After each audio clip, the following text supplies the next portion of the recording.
okay, Lily. At least you're not getting your nips done. Not yet. Hey guys, it's me, Lily.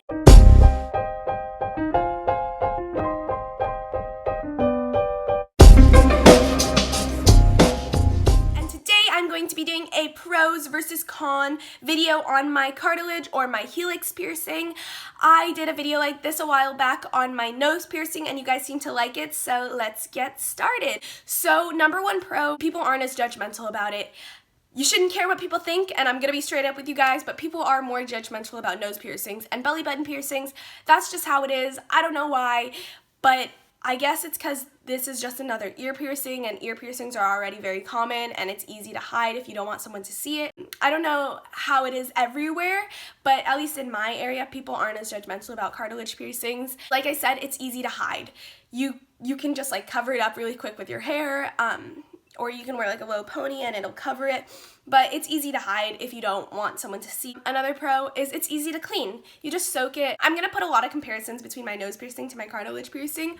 That's just because it's not like comparable to these ear piercings, which is the only other piercings I have, but it is very comparable to my nose piercing. My nose piercing was really hard to soak in the solution because it's like right on your face. If it got infected, it's not on the middle of your face like my nose piercing was. It's easy to hide and people won't see it. Right now I'm wearing a regular ear piercing in it because of stunt, and in stunt I have to take it out a lot, so it's easier to take out than a flat back, which is what I have in my nose, and they take so long to take out for me, so I'm only dealing with one. If you want to get it, you have your own reasons for wanting it. I don't need to like convince you to want to get it. Like, does that make sense? I sound literally insane. Cons. It is painful. In my opinion, it is so painful. Ooh, you are puncturing a needle through this much, and it was painful to me, but it was much more painful than my nose piercing, and I think the reason I thought it was not going to be as painful as my nose piercing is just because it's more common. So I thought, like, since, oh yeah, all my friends have their cartilage pierced, so like,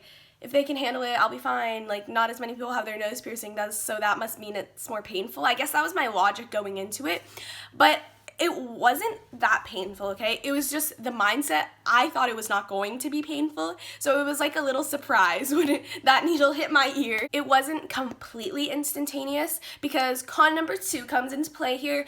It is annoying to sleep on because I couldn't sleep on my left side because it would hurt because it was like this whole thing, and this whole like upper part of my ear was stiff.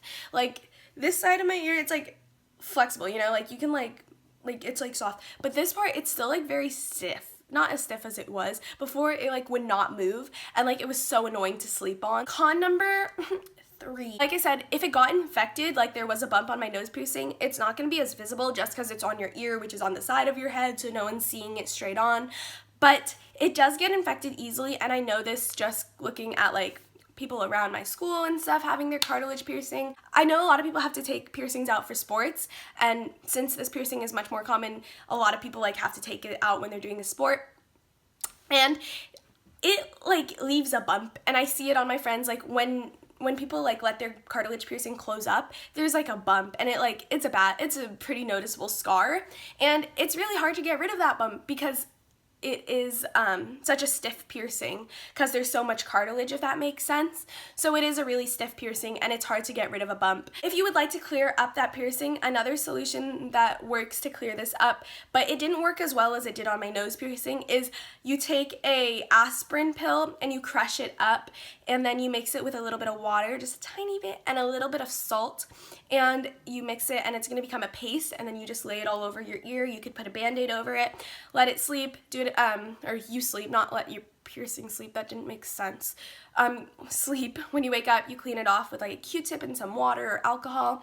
And after doing that for a few days, it should like decrease in size, but I did that for a few weeks and it never really went away, but it did decrease in size, so that's what's kind of weird about this piercing. Mine has healed up, and not gonna lie, it is still pretty painful. Sleeping on it, that might just be because I'm wearing a piercing that's not meant for my helix. It is still pretty painful to sleep on, and that's just like probably not with everybody. I guess it just depends how much cartilage you have in your ear. Again, I don't know if that's like an actual thing. But yeah, so that is just my pros and cons. Make sure to leave comments asking questions about it, and other people will reply to them. I'll try to reply to them, but you'll get an answer to your question somehow. So yeah, I'll see you guys next week. Bye!